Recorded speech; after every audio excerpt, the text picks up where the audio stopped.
राहता येथे आयोजित करण्यात आलेल्या जनता दरबारामध्ये भाजपचे प्रदेश उपाध्यक्ष माजी खासदार डॉक्टर सुजय विखे पाटील यांनी शहर आणि तालुक्यातील नागरिकांच्या विविध समस्या आणि तक्रारी ऐकून घेत संबंधित अधिकाऱ्यांना तातडीनं कार्यवाही करण्याच्या सूचना दिल्या।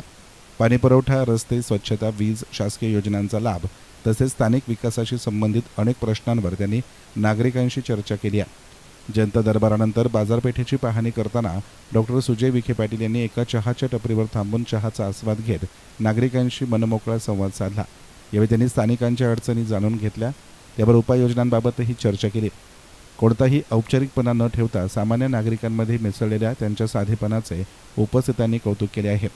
जनतेशी थेट संवाद, समस्यांबाबत तत्परता आणि लोकाभिमुख कार्यपद्धतीमुळे डॉक्टर सुजय विखे पाटील यांच्या या भेटीची राहता शहरात चांगलीच चर्चा रंगली।